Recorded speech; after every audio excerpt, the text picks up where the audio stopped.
오늘은 히브리서 4장 12절에서 16절의 말씀을 우리 같이 공부하겠습니다. 우리는 성경을 하나님의 말씀으로 믿습니다.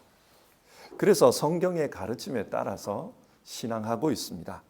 성경이 중요합니다. 그렇기 때문에 신앙하면서 우리는 성경을 잘 알아야 합니다.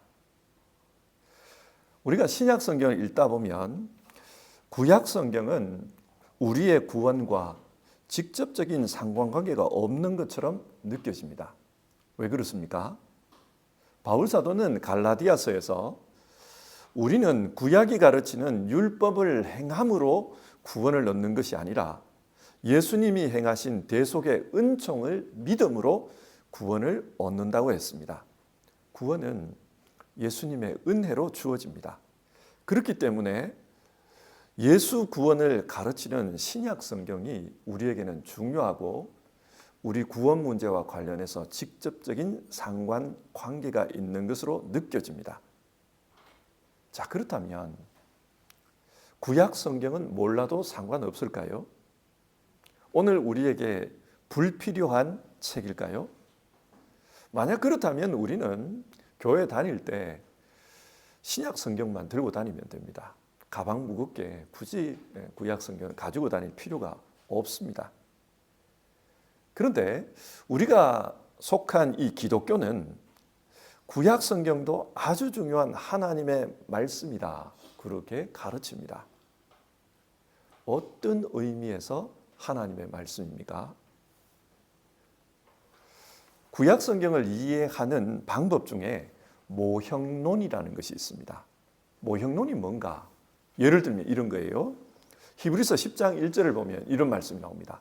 율법은 장차 올 좋은 것들의 그림자일 뿐이요 실체가 아니므로, 그렇게 말합니다. 율법은 장차 올 것들의 그림자다. 그러면 실체가 뭘까요?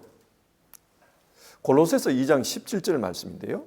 구약의 가르침은 장차 올 것들의 그림자일 뿐이요 그 실체는 그리스도에게 있습니다. 그렇게 말합니다. 예수님이 율법의 실체입니다. 자, 여기서 성경이 말하고 있는 구약과 신약의 관계를 잘 이해하십시오. 구약은 그림자입니다. 그리고 신약은 실체입니다.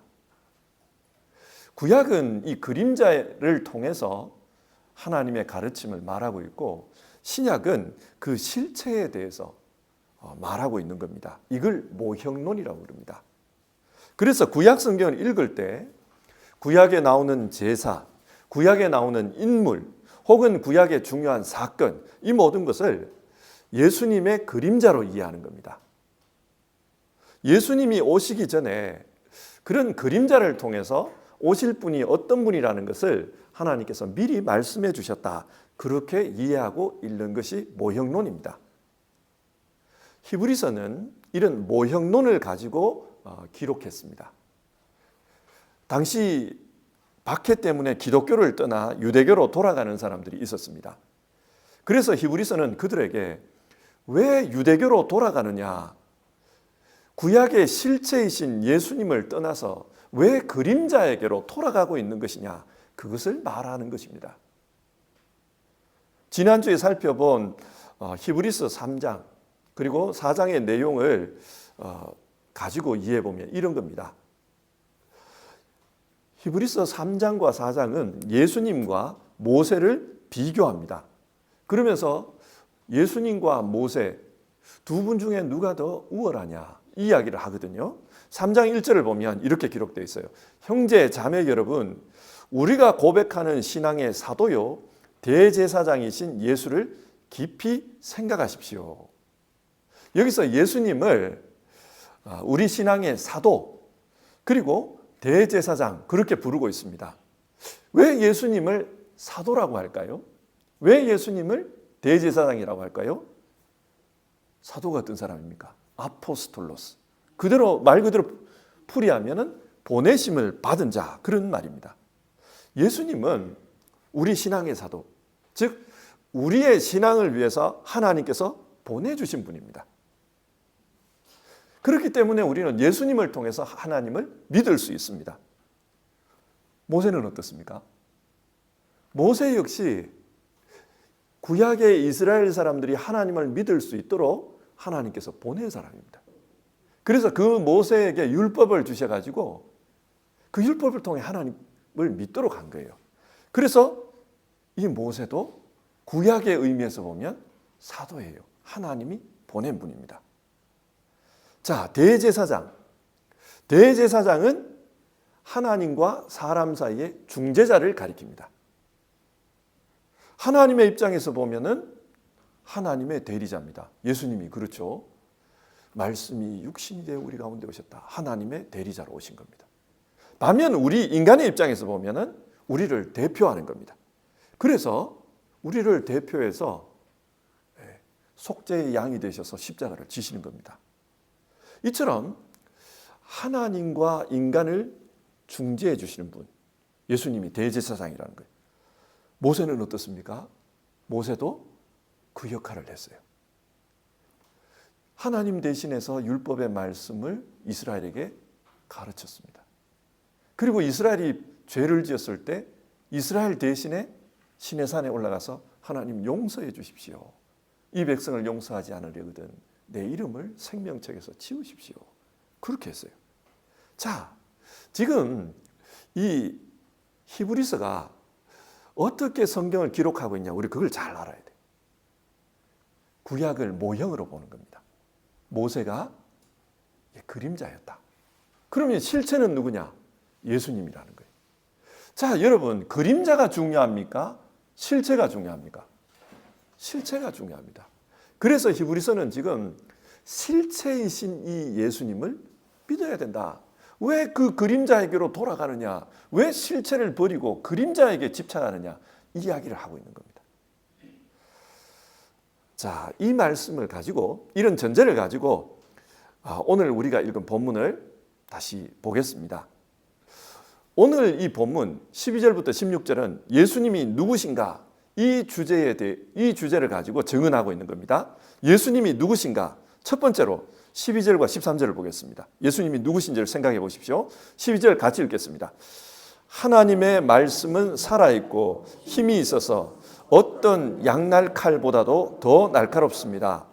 그래서 사람 속을 꿰뚫어 혼과 영을 갈라내고 관절과 골수를 갈라놓기까지 하며 마음에 품은 생각과 의도를 밝혀냅니다. 자, 예수님을 어떤 분이라고, 누구라고 말하고 있습니까?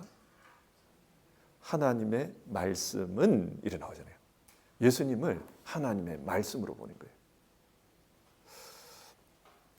여기서 하나님의 말씀, 이렇게 번역된 단어를 원어로 보면은 호 로고스, 그렇게 기록되어 있습니다. 여기서 호라는 말은 정관사예요. 로고스, 말씀이죠. 그러니까 바로 그 말씀. 그러면 그 말씀이 무엇을 가리킵니까?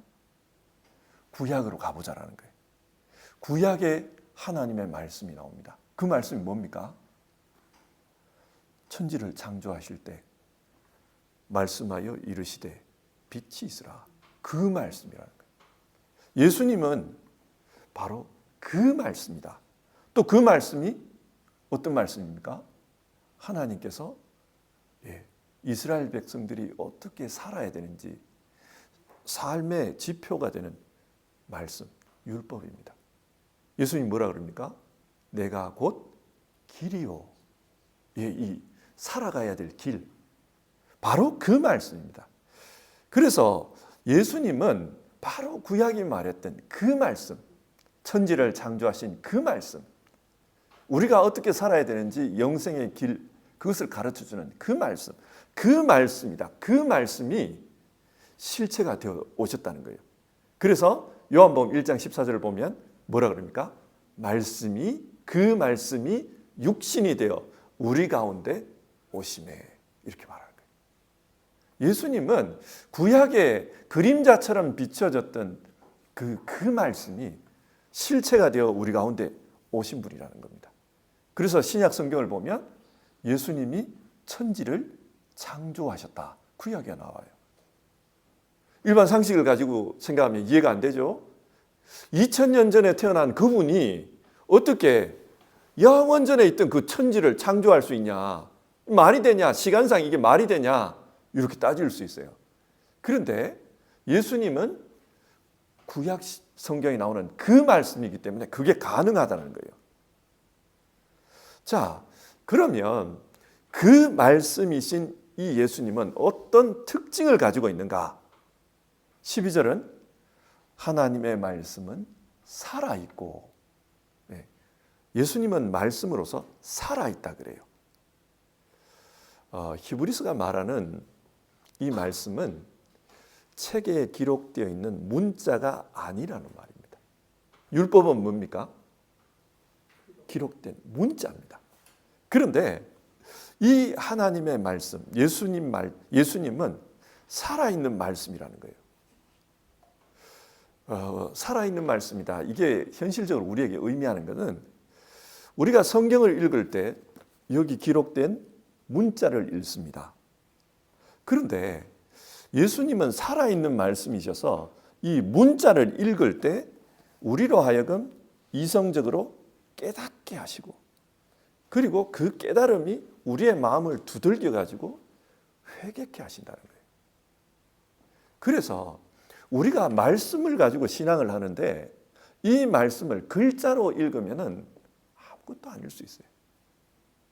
그냥 구약의 율법처럼, 사람을 읽으면은 율법처럼, 그냥 이걸 글자로 읽으면은 그냥 우리의 삶을 읽으면은 그런 글자, 아니면은 그냥 좋은 이야기, 그렇게 멈출 수 있어요. 그런데 살아있는 말씀이다.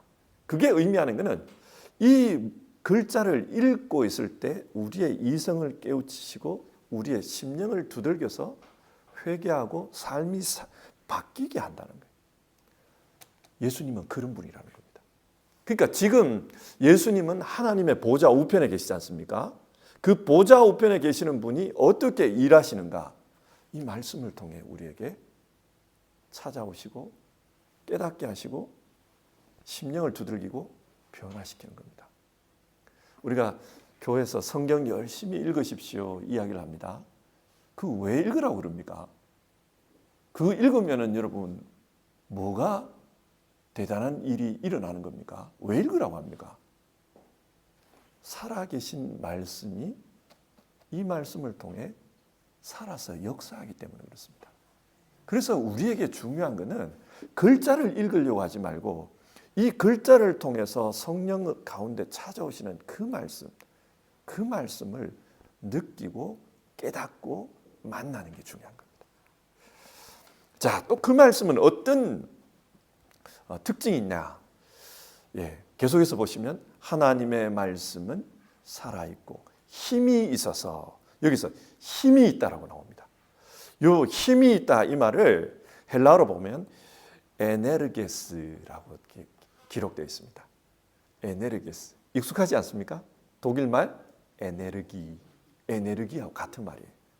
그러니까 하나님의 말씀은 그런 에너지가 있다라는 거예요. 여러분, 에너지가 보입니까? 우리 눈에는 안 보여요. 그죠? 이게 희한하잖아요. 전등이 이게 저 스위치만 내리면 꺼져요. 근데 켜면 빛이 나와요. 근데 이게 빛이 있게 하는 게 에너지인데 그 에너지가 우리 눈에는 보이냐? 안 보여요. 하지만은 그 힘이 있는 거예요. 예수님이 그렇다는 겁니다. 예수님은 우리 눈에는 안 보인다 지금. 그러나 그분은 우리 삶의 에너지로서 살아있는 힘으로서 찾아오신다는 겁니다. 우리가 왜 예수 이름으로 기도합니까? 기도한다고 해서 여러분 그게 아무 일도 안 일어난다면 그거 왜 합니까 우리가? 그런데 성경이 약속하는 것은 그 예수님은 에너지라는 거예요. 에너지다. 그래서 우리가 작은 목소리로 마음으로 기도할지라도 그 에너지가 되어서 우리 삶에 역사를 한다는 겁니다. 그걸 우리에게 이야기하고 있는 겁니다. 또 이 예수님은 어떤 분인가? 계속 보시면요. 어떤 양날 칼보다도 더 날카롭습니다. 칼에 비유해요. 왜 예수님을 칼에 비유할까요? 계속 보면은 그래서 사람의 속을 꿰뚫어 혼과 영을 갈라내고, 이거는 마치 대제사장들이 양을 잡을 때 그 모습을 묘사하는 것 같아요.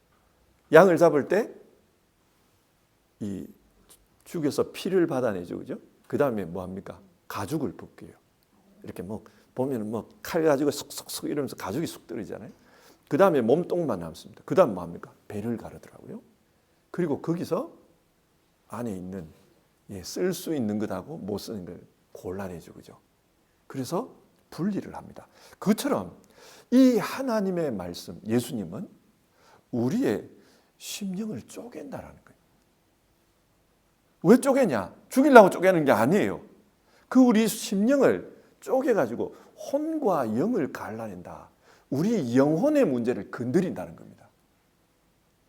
성경이 말하는 이 영혼, 이거는 우리의 가장 내면입니다. 우리의 내면, 뭐가 내면일까요? 우리 자신입니다. 내가 나라고 생각하는 것. 하나님께서 나라는 자의식을 주신 그 나, 그 영혼입니다. 그 나를 건드리는 거예요. 근데 여러분, 어떤 그 탈무드에 어떤 책을 보니까 탈무드에 그 말이 나온다 그러더라고요. 세상에서 제일 지혜로운 사람은 계속 배우려고 하는 사람. 세상에서 제일 힘이 센 사람은 자기를 이기는 사람. 여러분, 우리가 자기를 못 이겨요. 우리가 경험을 하지 않습니까? 나는 이렇게 살고 싶은데, 그런데 이상하게 내가 원하는 거하고 다르게 사는 내 모습을 볼 때가 있어요. 내가 나를 못 이겨요. 그런데 우리 주님은 그런 나를 지금 만진다는 거예요. 쪼개서, 말씀의 칼로 쪼개서 그런 나를 만진다. 그래서 어떻게 합니까? 혼과 영을 갈라내고 관절과 골수를 갈라내고, 지금은 이게 골수를 의학적으로 뽑아내잖아요. 근데 옛날 사람들은 이 시대에 그 양을 도축하고 그런 시대의 수준에서 보면 이 골수는 못 낸다고 생각했어요. 골라낼 수 없다고 생각했어요. 그래서 하나님은 우리 인생의 가장 깊은 곳으로 들어가셔서 그걸 만지고 다스린다는 겁니다. 그래서 그 뒤에 보면 이렇게 되어 있죠. 12절에 마음에 품은 생각과 의도를 밝혀냅니다.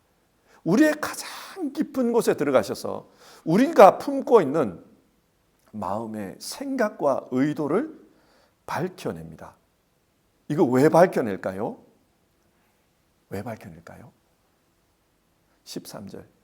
하나님 앞에는 아무 피조물도 숨겨진 것이 없고 모든 것이 그의 눈앞에 벌거숭이로 드러나 있습니다. 이렇게 밝혀내면은 우리가 벌거숭이로 드러난다는 거예요. 내가 내 모습을 보는 겁니다. 사람은 기본적으로 방어 기제가 있어요. 방어 기제가 뭐냐면은 나쁜 짓을 했습니다. 그러면 애들 나쁜 짓을 했잖아요. 너 왜 그랬냐? 그러면 애들이 뭐라 그럽니까? 변명을 하든지 거짓말을 해요. 그게 방어 기제입니다. 그러니까 나는 안 나쁘다는 거지. 그러니까 자기도 알아요. 내가 나쁜 짓을 했는데 욕을 말해버리면 내가 벌 받는다. 그러니까 그걸 숨기는 거예요. 방어를 하는 거예요. 거짓말을 하든지, 아니면은 변명을 하든지. 사람은 그런 거예요. 그래서 주님께서 왜 말씀의 칼로 우리의 가장 깊은 내면을 만지시느냐? 이거예요. 우리의 숨겨진 모습을 보게 하는 겁니다. 그렇게 숨겨진 모습을 보면은 그 다음에 어떻게 됩니까? 회개가 나옵니다. 왜냐? 내가 나 자신을 보니까 내가 잘못됐다는 걸 알거든요. 평상시에는 우리가 이 방어기제가 작동을 하기 때문에 내가 잘못됐다는 걸 몰라요. 변명하면은 그래 돼요. 중국 사람 그 속담 중에 그런 게 있다 그러더라고요. 세 사람이 입을 맞추면 없는 호랑이도 만들어낸대요. 그게 무슨 말이냐면 이거 잘못됐는데 잘못된 거 아니야. 이거 좋은 거야. 이 사람도 좋은 거야. 이 사람도 좋은 거야. 그러면 그 잘못된 게 좋은 게 돼버린다는 거예요. 그 동북공정 이야기하면서 그 이야기를 하더라고요. 어떤 전문가가. 동북공정은 역사를 왜곡하는 거잖아요. 그 만주지방에 있는 한민족 역사인데 그걸 중국 역사다. 중국 역사다. 그거 한 100년만 하고 나면 진짜 중국 역사 된다는 거예요. 네. 중국 사람들 그렇게 생각한대요. 그러니까 이게 뭐냐? 방어 기제가, 인간의 방어 기제가 자꾸만 그렇게 잘못 아니야, 잘못 아니야, 잘못 아니야. 그렇게 변명하다 보면 이게 진짜 잘못이 아닌 게 돼버리는 거예요. 그리고 내가 뭐 잘못했는데? 다른 사람 봐라. 다른 사람 나보다 더 잘못됐다. 내가 뭐 이렇게 되는 거예요. 그러니까 회개가 안 되는 겁니다. 그런데 하나님께서 왜 이 말씀의 칼을 들고 우리에게 찾아오시는가? 우리의 영혼을, 우리를 갈라서 우리의 영혼을 만지시고 그 깊은 곳에 숨어있는 생각들을 벌거숭이로 드러나게 하시고, 벌거숭이로 드러나면은 우리의 본 모습이 나타날 거 아닙니까? 그러면 어떤 고백이 나옵니까? 로마서 7장을 보면 바울이 그 말을 해요. 오호라 나는 곤고한 사람이로다. 이 사망의 몸에서 누가 나를 건져내랴. 그 고백이 나오는 거예요. 지금 그 이야기를 하고 있는 겁니다. 우리는 주님의 말씀의 이 칼 앞에서 거기서 내가 죄인이라는 걸 알고, 내가 죄인이라는 걸 알아야 구원자를 찾습니다. 구원자 하나님을 필요로 합니다. 지금 그 이야기를 하는 거예요. 자, 예수님이 어떤 분이시냐? 12절과 13절이 말씀하는 것은 하나님의 말씀이다. 그 말씀이 어떤 분이냐? 구약의 모형론하고 비교하면 천지를 창조하신 그 말씀, 우리가 어떻게 살아야 되는지 우리의 인생의 길이 되신 그 말씀, 그 말씀이다. 그 말씀이 오늘 우리에게는 살아있어서, 에너지가 있어서, 그리고 우리의 가장 깊은 곳을 쪼개어 만지시는 그런 능력이 있어서, 그래서 우리로 하여금 우리 자신을 보고 회개하고 구원자를 찾게 한다는 겁니다. 그렇게 말씀합니다. 예수님은 그런 분입니다. 자, 두 번째로 한번 보겠습니다. 자, 이렇게 회개를 해서 내가 죄인이라는 것을 알게 되면 그 다음에 구원자가 필요하잖아요. 그래서 14절이 나오는 거예요. 14절 같이 한번 읽어보겠습니다. 시작. 그러나 우리에게는 하늘에 올라가신 위대한 대제사장이신 하나님의 아들 예수가 계십니다. 그러므로 우리는 신앙 고백을 굳게 지킵시다. 자, 여기서 예수님은 두 번째로 누구라 그럽니까? 앞에서는 하나님의 말씀, 두 번째는 대제사장. 우리를 위한 대제사장. 그 대제사장은 지금 하늘에 올라가 계신다는 거예요. 로마서를 보면 예수님은 지금 어디에 계시는가?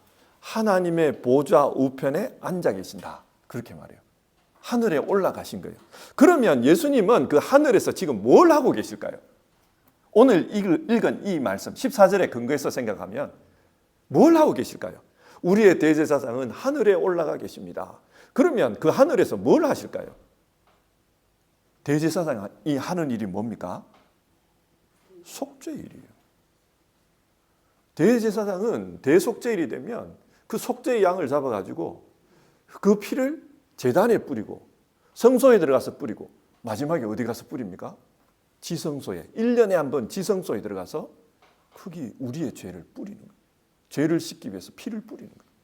지금 하나님의 보좌 우편에 앉아 계신다. 이 말은 그 성소와 지성소 사이에 커튼을 열고 거기 들어가셨다는 말이에요.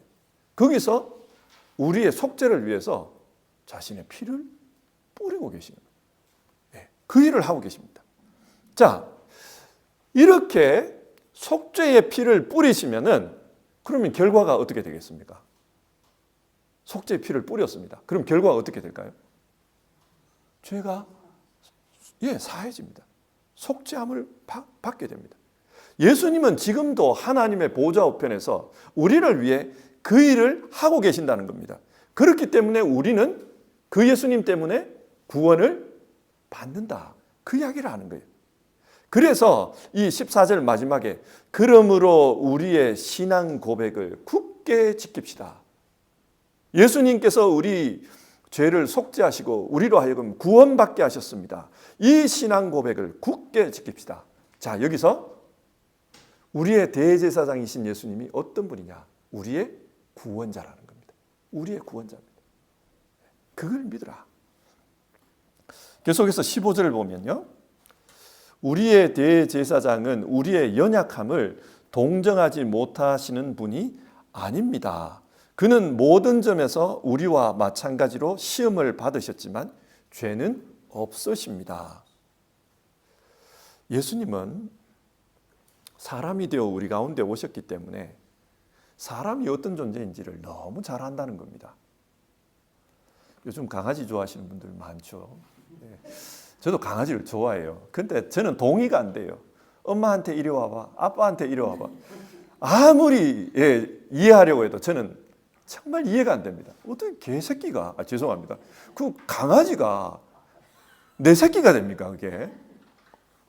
그러면 제가 그분 앞에 가, 야, 이 개새끼야, 이렇게 해도 그분은 동의해야 돼요. 그렇잖아요. 자기 스스로를 개라고 하는데. 이거 동의하는 사람 누가 있습니까? 이 말을 제가 왜 하냐면은, 내 새끼라고 말은 불러도 그 이해합니까? 그 개가 꼬리 살랑살랑 흔들면서 속으로, 야, 이 개새끼야, 이렇게 말하는지 어떻게 알아요? 제가 이 말씀 드리는 거는 우리는 개가 안 되어봤기 때문에 그 개를 모릅니다. 그냥 사람의 기준에서 상상하는 거지요. 아, 꼬리를 흔들구나. 개라는 짐승을 꼬리를 흔든다라는 거는 이 기분이 좋다는 말이다. 그러니까 기분이 좋아서 저러는가 보다. 그건 우리가 상상하는 거지. 내가 개가 안 되어봤는데 그거 어떻게 알아요? 맞지 않습니까? 근데 예수님은 안다는 거예요. 왜냐? 사람이 되셨기 때문에. 그래서 우리를 안다는 겁니다. 어떻게 아는가?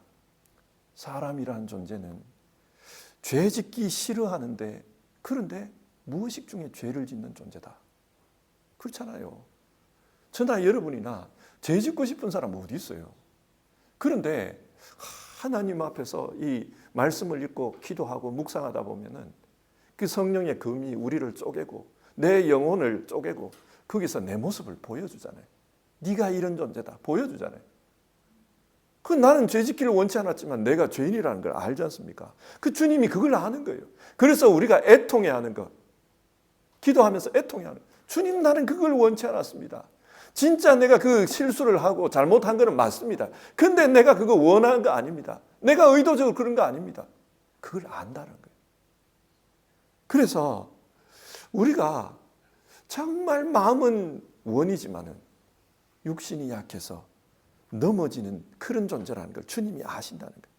그래서 성경은 우리의 연약함을 동정하지 못하는 분이 아닙니다. 그렇게 말해요.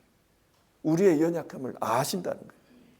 여기서 동정하다, 동정하지 못하는 분이 아닙니다. 여기서 동정하다, 이 동정하다는 말을 보면 심파세사이라는 단어가 쓰였어요. 심파티, 독일어 그죠? 심파티. 무슨 말입니까?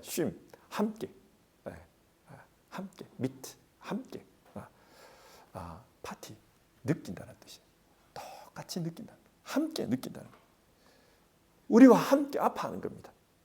그렇기 때문에 그분은 우리를 도와줄 수 있다는 거예요. 이제 우리가 회개하는 걸 보면서 저 친구가 진짜 아파하구나. 참, 내가 그 기분 알지. 내가 그 기분 알지. 그래서 도와주신다는 거예요. 주님 그런 분이라는 겁니다. 그래서 결론적으로 16절. 그러므로는 결론이잖아요. 그러므로 우리는 담대하게 은혜의 보좌로 나아갑시다. 그리하여 우리가 자비를 받고 은혜를 입어서 제때에 주시는 도움을 받도록 합시다. 자, 여기서 주님께서 우리의 구원자가 되신다. 주님께서 우리의 연약함을 아신다. 그러므로 우리는 담대히 그분 앞으로 나아가자는 거예요. 그분이 지금 어디 계십니까? 하나님 보좌 우편, 하나님 보좌, 은혜의 자리, 거기에 계신다는 거예요. 그러니까 그 자리로 나아갑시다. 구약식으로 말하면 지성소로 나아갑시다. 하나님 계시는 그 자리로 나아갑시다.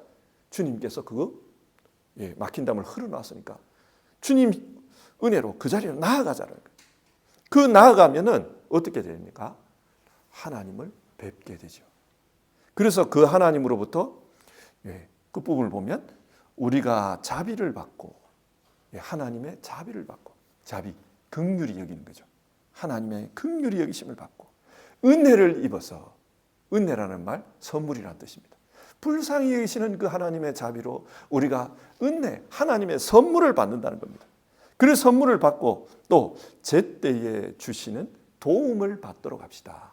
우리를 때를 따라 돕는 그 도움, 때를 따라 돕는 그 도움을 받자는 겁니다. 배고플 때는 먹을 것을 주시는 게 제때에 주시는 도움입니다. 몸이 아플 때는 그 아픈 몸에 손을 대어 주시는 것, 그게 도움입니다. 외로울 때는 찾아오셔서 말 붙여주시는 것, 그게 도움입니다. 그런 도움을 받으라는 거예요. 근데 어떻게? 담대하게 나아가라. 담대하게 나아가라. 여기서 담대하다 이 말은 파르레시아라는 단어인데, 이 단어는 친구 사이에 거침없이 거침없이 대화하는 거예요. 죄송합니다. 우리 어르신들 대화할 때 야이년아 그러는 소리 제가 들었어요. 그거예요, 여러분. 그런 호칭을 불러도 허물이 없는 거예요. 처음 보는 사람 앞에 그 소리 해보십시오. 큰일 납니다. 여러분 안 그래요?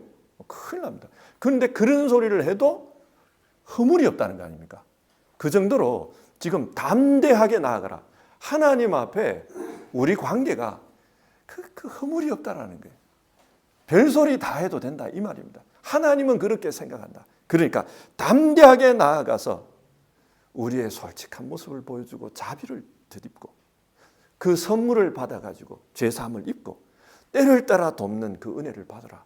그러니까 여러분 기도할 때 별소리 다 해도 된다. 이해해 주신다. 그 이야기입니다. 자, 오늘 말씀 한번 정리해 보겠습니다. 오늘 우리는 예수님이 어떤 분인가 그 내용으로 공부를 했습니다. 근데 히브리서는 예수님을 설명하면서 모형론으로 설명한다 그랬죠. 구약의 것을 그림자로 해서 예수님을 설명하는 거예요. 실체를 밝히는 거예요. 그래서 구약의 그림자를 우리가 잘 알면 예수님을 이해하기가 쉬워요. 자, 예수님이 어떤 분인가? 오늘 성경은 하나님의 말씀, 호로고스 말씀이라고 그랬어요. 근데 이 말씀을 우리는 구약을 통해서 알 수 있죠. 천지를 창조하신 그 말씀, 사람을 올바른 길로 살게 하는 인생의 길이 되시는 그 말씀이다. 그래서 그 말씀이 우리 가운데 오셔서 살아서 역사하시고 우리 가운데 힘을 주시고 우리를 그 내면을 파헤쳐서 우리가 우리의 모습을 보게 해서 하나님 앞에서 회개케 하시고 그래서 구원자의 손을 잡게 하신다. 그런 분이다. 예수님은 그런 분이다. 또 예수님은 어떤 분이냐? 우리의 대제사장이다. 그 대제사장으로서 지금 하나님 보좌 우편에서 속죄의 제사를 드리고 계신다. 자신의 피를 뿌리고 계신다. 그래서 우리의 구원을 이루어 주신다. 그러므로 우리는 어떻게 해야 되는가? 그분 앞에 담대하게 나아가라는 겁니다. 우리의 연약함을 다하시는 그분 앞에 담대하게 나아가라는 겁니다. 그래서 그분이 주시는 자비를 받고 은혜를 입고 때를 따라 돕는 그 도움 속에서 살아가라는 겁니다. 자, 여러분, 오늘 성경이 우리에게 주는 결론적인 교훈이 뭡니까? 우리의 신앙은 예수 중심이어야 된다는 거예요. 우리는 예수 중심으로 신앙해야 합니다. 예수 중심으로 신앙한다는 게 어떤 건가? 예수님은 하나님 말씀이니까 그 말씀 가운데 찾아오시는 주님을 만나야 된다는 거예요. 이 말씀을 글자로만 읽지 말고 이 말씀 가운데 읽으면서 내 마음으로 찾아오시는 그 말씀을 만나야 된다. 그분과 교제가 있어야 된다. 그게 예수 중심의 신앙입니다. 그리고 그 말씀 가운데서 내 인생이 회개하고 내 인생이 새롭게 되고 치유를 받고 온전케 되는 그런 역사를 경험해라. 성경 그거 말하는 겁니다. 또 예수님은 어떤 분인가? 우리의 대제사장. 눈에는 보이지 않지만 우리의 죄 때문에 하나님 보좌 우편에서 속죄의 제사를 드리고 있다. 자기 피를 들여서 속죄의 제사를 드리고 있다. 그러므로 이 예수님 중심으로 신앙한다는 것은 담대하게 주님 앞에 나아가는 겁니다. 죄책감이 시달릴 때가 있습니다. 양심이 막 북치듯이 내 가슴을 칠 때가 있습니다. 그러나 담대하게 주님 앞에 나아가서 부르짖으라는 겁니다. 그러면 그분은 우리를 아시기에 우리의 기도를 들어주신다. 자, 예수 중심의 신앙은 예수님과 함께 말씀 중심의 신앙, 예수 이름으로 기도하는 신앙, 이렇게 요약할 수 있습니다. 너무 당연한 소리를 해서 성경 공부가 좀 허무하죠. 말씀, 기도, 이 두 축을 이야기하는 거예요. 그래서 이 두 축을 잡고 신앙했으면 좋겠습니다. 교회 오래 다니다 보면 좀 무덤덤해져요. 어쩔 수 없습니다. 사람이 그래요. 좋은 것도 처음엔 좋지만은 뭐 좋은 옷 사가지고 여러분 며칠만 입어 보십시오. 실증 나더라고요. 다 그런 것 같아요. 그래서 복음이 참 좋은데, 근데 신앙생활도 하다 보면 좋은 것도 좋은 것 같지가 않고 무덤덤해지고 때로는 별 생각이 다 나고 진짠가 싶기도 하고 그렇습니다. 그러나 그것을 이런 무덤덤함을 관통하는 이것은 우리가 잃어버리면 안 된다. 무덤덤함을 관통하는 그게 뭐냐? 예수 중심의 신앙, 예수 말씀, 예수 이름으로 하는 기도, 그게 축이 되어서 살아가는 그 신앙을 해야 된다. 그러면 오늘 이 성경이 약속하는 그런 은혜들이 무덤덤함 속에서도 나타납니다. 여러분, 비가 안 오면 바짝 마르잖아요. 바짝 마를 때 불 붙으면 확 탑니다. 무덤덤함 속에서 하나님의 은혜가 부어지면 그 역사는 마른 장작이 타는 것처럼 그렇게 탈 때가 있습니다. 우리가 그런 기대감을 가지고 신앙했으면 좋겠습니다. 우리 같이 찬송하고요, 기도하겠습니다.